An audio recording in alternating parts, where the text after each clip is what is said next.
وہ اپنے کمرے سے نکلی تو اس کے ویٹ میں لاؤنج میں بیٹھی اس کی فرینڈز نے چونک کر اسے دیکھا۔ کیا ہوا؟ اس نے شانے اچکا کر بے نیازی سے پوچھا۔ تم نے شو کے لیے ڈریس کوڈ فالو نہیں کیا۔ تینوں فرینڈز نے کچھ بے آرامی محسوس کی۔ وہ ایڑی کے بل ذرا سا گھومی۔ کیا برائی ہے اس میں ہمیشہ کی طرح خوبصورت لگ رہی ہوں۔ وہ ہمیشہ کی طرح خوبصورت لگ رہی تھی لیکن وہ فیشن کے سب رولز ملیا میٹ کر چکی تھی۔ پرپل تو اس کا کلر ہی نہیں تھا۔ پھر اس نے پرپل شیفون میکسی پہننے کی غلطی کیوں کی؟ اس پر black half jacket, red copy couch, blue heel اور گرے ہیٹ۔ وہ نو میک اپ لک پسند کرتی تھی لیکن اس وقت وہ میک اپ تھوپے ہوئے تھی۔ اس نے شارٹ ریڈ لپسٹک اپلائی کی تھی۔ پرپل شیڈ اس کی آنکھوں کو بوجھل کر رہا تھا۔ کبھی کبھی مضحکہ خیز بھی لگنا چاہیے، اس نے ہنس کر بے نیازی سے کہہ دیا، لیکن وہ یہ نہیں کہہ سکی کہ وہ خود کو رنگوں میں لپیٹنے سے نہیں روک سکی، جیسے پرپل اور ریڈ مل کر اس کی بلیک اینڈ وائٹ ہوتی زندگی کو رنگین بنا دیں گے۔ ریڈ کارپٹ راہداری سے گزرتے ہوئے فرینڈز نے اسے روک کر گروپ سیلفی لینی چاہی تو وہ بیزاری سے اونچی چھت کے اوپر ہال کی طرف بڑھ گئی۔ ان سے بہت دور نکل آنے پر چلتے چلتے وہ رک گئی۔ لوگوں کی چہل پہل کا شور، جوش، ولولہ انگیز آوازیں، کہکہے، سرگوشیاں۔ اپنی ہیل پر گھوم کر اس نے سب کو دیکھا، سب کو سنا۔ ہر شے بدنما تھی، ہر آواز کریہا تھی۔ شو شروع ہوا۔ اپنی سیٹ پر بیٹھے بیٹھے اس نے سر گھما کر اوپر گیلریوں کی سمت دیکھا۔ اگر وہ کچھ ڈھونڈ رہی تھی تو اس تلاش میں ناکام رہی تھی۔ بت کی طرح ساکت ہو کر وہ اسٹیج کی طرف گھوم گئی۔ کون آیا، کیا گایا، کیا کہا، کیا ایکٹ کیا، کون لڑکی تھی، کون لڑکا تھا، اسے کچھ دکھائی سنائی نہیں دے رہا تھا۔ ہر آواز بنبناہٹ تھی، ہر ادا شے ارزاں تھی۔ لیکن جب ہیروئن نے ہیرو کی موت کا ماتم منانا شروع کیا تو بت بن کر بیٹھے اس کے مجسمے پر ایک ضرب پڑی۔ اس نے اسٹیج کی طرف غور سے دیکھنا شروع کیا۔ وہ دیکھ رہی تھی، وہ سن رہی تھی۔ سامنے اسٹیج پر وہ خود کھڑی تھی، وہ اپنی ہی موت کا گیت گا رہی تھی۔ اس کی آنکھوں سے دو آنسو نکل آئے، پھر یہ آنسو رکے نہیں، لگاتار بہتے رہے۔ اس نے ٹیشو نکالنا چاہا تو اس کے ہاتھوں کی کپکپاہٹ کی شدت نے اس کے ہاتھ سے پاؤچ گرا دیا۔ تھوڑا شور ہوا۔ اس کے پیچھے نشست پر بیٹھے چند لوگوں نے پہلو بدلا۔ اس نے جھک کر لباس کا کونا اٹھایا اور اپنی آنکھوں پر رگڑا۔ آنکھ میں لگا گہرا کاجل، آنکھ پر سجا گہرا شیڈ، اس کے گالوں پر پانی کے ساتھ کتنی ہی تصویریں بنا گیا۔ ساتھ بیٹھی اس کی فرینڈ نے چونک کر اسے دیکھا۔ باقی دو نے بھی گردن کو جھکا کر اسے دیکھنا چاہا۔ سورج نیچے آتا ہے تو ستارے اوپر آ جاتے ہیں۔ فرینچ مقولہ۔ ایک دم سے اس نے اپنے گرد اتنے اندھیرے اکٹھے کر لیے کہ اسے سورج، چاند، ستارے دکھائی دینے بند ہو گئے۔ جھک کر اس نے اپنے پیروں کو جوتوں سے الگ کرنا شروع کیا۔ جسم کے اندر موجود زندگی اپنی سانس کاٹ رہی تھی تو اسے جسم پر موجود ہر چیز تکلیف دے رہی تھی۔ جوتوں کو ہاتھ میں پکڑ کر وہ اٹھ کر کھڑی ہو گئی۔ وہ ایسے اوپیرا شو کے درمیان سے اٹھ کر نہیں جا سکتی تھی۔ یہ بد اخلاقی بھی تھی اور شو کے قوانین کی خلاف ورزی بھی تھی۔ انتظامیہ کا ایک آدمی جلدی سے اس کی طرف آیا لیکن وہ اپنی نشست کی رو میں کافی آگے بڑھ چکی تھی۔ لوگوں کو بے آرام کرتی ہوئی وہ کھسکتی جا رہی تھی، سسکتی جا رہی تھی۔ اوپرا ہال کے سکوت نے اس کی سسکیوں کو سنا۔ آگے سے چند لوگوں نے گردنیں موڑ کر اسے دیکھا۔ گیلری میں بیٹھے لوگوں نے گردنوں کو ذرا سا جھکا کر نیچے اسے جھانکا۔ سب کی نظریں اٹھی رہ گئی۔ انتظامیہ کا آدمی اس کی طرف آتے آتے رک گیا۔ رنگوں کی تہ میں بھیگ کر بدنما ہوتے اس کے بدصورت گال سب کو دکھائی دے رہے تھے۔ وہ قدم آگے نہیں بڑھا سکی۔ ایک بوڑھے میاں بیوی کے درمیان پھنس کر کھڑی تھی۔ وہ سسک رہی تھی، ہچکیاں لے رہی تھی۔ اس کی سسکیاں ہر سماعت سن سکتی تھی۔ اسٹیج پر کھڑی فنکارہ ایک لمحے کے لیے رکی تھی۔ اوپرا ہال میں اس کی سسکیاں گنگنا رہی تھی۔ وہ الگ ہی شو پیش کر رہی تھی۔ وہ کیا کر رہی ہے، کہاں کھڑی ہے؟ اس نے ہوش میں آ کر ایک نظر آس پاس دیکھا، پھر سر اٹھا کر گیلری میں بیٹھے لوگوں کو۔ اس نے ہر آنکھ کو خود کو دیکھتے پایا۔ وہ تیزی سے وہاں سے بھاگ گئی۔ اوپرا ہال سے باہر بلندی سے سیڑھیاں اترتے ہوئے، ریڈ کارپٹ پر دوڑتے ہوئے، اسٹیج پر ہیرو کی جدائی کے راگ الاپتی فنکارہ سے دور، سڑک پر نکل کر دریائے سین کی طرف وہ بھاگتی جا رہی تھی۔ وہ جتنے لوگوں کے قریب سے گزر رہی تھی وہ سب دیکھ سکتے تھے کہ وہ رو رہی ہے، ہچکیاں لے رہی ہے۔ اس کا ہیٹ اڑ کر گر چکا تھا، ہاتھ میں پکڑے جوتے اس کے ہاتھ سے چھوٹ چکے تھے۔ وہ ننگے پاؤں سڑک پر بھاگ رہی تھی۔ ابھی تو زندگی شروع ہوئی تھی، وہ ختم کیسے ہو سکتی تھی؟ ابھی تو وہ صرف 22 سال کی تھی، پھر زندگی کی جوان بہاروں پر موت خزاں بن کر کیسے ٹھہر سکتی تھی؟ بھاگتے بھاگتے وہ ہانپ کر گھٹنوں کے بل گر گئی اور پھوٹ پھوٹ کر رونے لگی۔ پیرس سے پاپا اسے پرائیویٹ جیٹ میں لائے تھے۔ اس میں 2 قدم چلنے کی سکت بھی نہیں رہی تھی۔ اس کی آنکھیں گڑھے بن گئی تھیں، اس کا رنگ جل کر سیاہ ہونے لگا تھا، اس کا وزن تیزی سے گرنے لگا تھا۔ 36 گھنٹوں میں اس نے 7 کلو وزن گرا لیا تھا۔ اس نے کینسر اور موت کو بیماری بنا لیا تھا۔ یہ روگ اس پر پوری طرح سے حاوی ہو چکا تھا۔ اس کی فرینڈز پاگلوں کی طرح اس کے پیچھے بھاگ کر اسے پیرس کی سڑکوں پر ڈھونڈتی پھر رہی تھیں۔ جس سڑک پر وہ گر کر بے ہوش ہوئی تھی وہاں ہجوم لگ چکا تھا۔ اس کی فرینڈز اس کے پاس بیٹھی زاروں کی طرح رو رہی تھی۔ اس نے ساری زمین کو سر پر اٹھا لیا تھا، پورے آسمان کو خود پر گرا لیا تھا۔ جہاز میں لیٹے ہوئے وہ مسلسل کانپ رہی تھی، جیسے اسے سرد تودے سے نکال کر لایا گیا ہو۔ اس کی کپکپی دل دہلا رہی تھی۔ ماں نے اس کی حالت دیکھی تو وہ اسے گلے سے لگانے کی بجائے اس سے دور ہٹنے لگی۔ یہ میری ہدا ہے، کیا ہوا اسے؟ کیا کیا ہے اس نے اپنے ساتھ؟ اپنے بڑے گھر میں انہیں رونے کے لیے بہت کونے ملے، لیکن کوئی ایسا کونا نہیں ملا جہاں انہیں تسلی بھی مل سکتی۔ ڈاکٹرز نے اسے ایڈمٹ کرنا چاہا تو وہ چیخنے چلانے لگی۔ وہ ہسٹریائی ہو چکی تھی، اپنے بالوں کو مٹھیوں میں جکڑ کر کھینچتی تھی۔ اسے جہاں جو چیز نظر آئی تھی اس نے اٹھا کر توڑ دی تھی۔ ہر چیز اس کا مذاق اڑا رہی تھی کہ وہ تو موجود رہنے والی ہے لیکن ہدا ختم ہو جانے والی ہے۔ اس نے وقت بتانے والی ہر شے ختم کر دی تھی، گھڑیاں، وال کلاک، موبائل، کیلنڈر۔ وہ کمرے میں اندھیرا کر کے رکھتی تھی تاکہ دن اور رات میں فرق ختم ہو جائے۔ اس کی بھوک پیاس ختم ہو چکی تھی۔ بچہ تھا تو بس یہ احساس کہ سب ختم ہو جانے والا ہے۔ دونوں ماں باپ اپنی ہمت ہار چکے تھے۔ اس نے منہ تک دھونا چھوڑ دیا تھا۔ اس کا وزن اتنا گر چکا تھا کہ اس کی گردن کی ہڈیاں نمایاں ہونے لگی تھیں۔ اس نے علاج سے انکار کر دیا تھا۔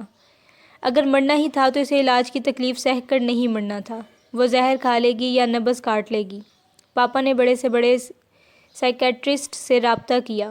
دنیا جہاں کے اسکالرز، ذہین و فطین لوگوں نے آ کر اسے دنیا جہاں کی دلیلیں دے کر سمجھانا چاہا، اسے علاج کے لیے مجبور کرنا چاہا، لیکن اس نے دونوں کان بند کر لیے، دونوں آنکھیں میچ لیں۔ وہ زندگی کی طرف کھلنے والے دروازے بند کر کے رونے بیٹھ گئی۔ تم کم ہمت ہو، بوڑھی سائیکیٹرسٹ نے مایوسی سے کہا۔ کیا باہمت ہونے سے مجھے زندگی مل جائے گی؟ وہ گھٹنوں کو کھڑا کیے کاؤچ پر گمسم بیٹھی تھی۔ اب وہ کئی گھنٹے اسی حالت میں بیٹھ کر گزار دیتی تھی۔ ماما نے 1000 بہانوں سے اسے اس خاتون سے ملنے پر راضی کیا تھا۔ وہ 2 گھنٹے تک اس کے ساتھ بیٹھ کر بولتی رہی تھی اور مایوس ہوئی تھی۔ کمرے کی دہلیز پر کھڑے ماں باپ کے چہرے پھیکے پڑ گئے۔ زندگی ان کے لیے ایسی کڑی آزمائش بن گئی تھی کہ وہ اپنی جان دے کر بھی اپنی بیٹی کی جان نہیں بچا سکتے تھے۔ فیملی کا ایک فرد تکلیف میں ہو تو سب اس تکلیف کو جھیلتے ہیں۔ ماں باپ تو اصل سے کہیں تکلیف سہتے ہیں۔ اولاد کو چبھنے والا کانٹا ماں باپ کے دل پر زخم چھوڑتا ہے۔ زندگی 60-70 سالہ وقت کی میعاد کا نام نہیں ہے، یہ ہر سانس کو زندگی کرنے کا نام ہے۔ اس نے اپنے شانے پر کسی کے ہاتھ کا لمس محسوس کیا۔ لمس نیا تھا اور خوشگن بھی۔ اس کی آنکھ کھلی۔ وہ کاؤچ پر ہی سو چکی تھی۔ ایک بچی اس کے سرہانے کھڑی تھی۔ کمرے کی چھت تک بلند شیشے کی دیواریں صبح کا سورج دکھا رہی تھی۔ سبزے کے کتاد پر کچھ اجنبی پرندے پھدک رہے تھے۔ گھاس سبز تھی جو اس سے پہلے کبھی نہیں رہی تھی۔ ہیلو، بچی نے اس کے شانے پر ہاتھ کا دباؤ ڈالا۔ ہاتھ میں پکڑا پھولوں کا گلدستہ اس کی طرف اٹھایا۔ ہائے! اسے بچی اور بچی کی مسکراہٹ اچھی لگی۔ پھول بھی اجنبی تھے لیکن خوبصورت تھے۔ کون ہو تم؟ میں نے تمہیں پہچانا نہیں۔ کمرے میں آنے والا وہ پہلا انسان تھا جسے دیکھ کر وہ مسکرا رہی تھی۔ پھول آخرکار اس نے تھام لیے تھے۔ میں تو شیلے ہوں، آپ کے لیے پھول لائی تھی۔ جھک کر اس نے اس کے گال کو چوما۔ بہت دیر سے سو رہی ہیں آپ؟ کیوں؟ میں سو تو نہیں رہی تھی، مجھے اب نیند نہیں آتی۔ آپ ابھی بھی نیند میں ہی ہیں، جاگ جائیں گی تو آپ کو اچھا لگے گا۔ ایک بار پھر گال چوما اور کمرے سے چلی گئی۔ پھولوں کو اس نے ڈسٹ بن میں نہیں پھینکا تھا، انہیں میز پر رکھ دیا تھا۔ منہ پر پانی کے چھینٹے مار کر وہ باہر آ گئی۔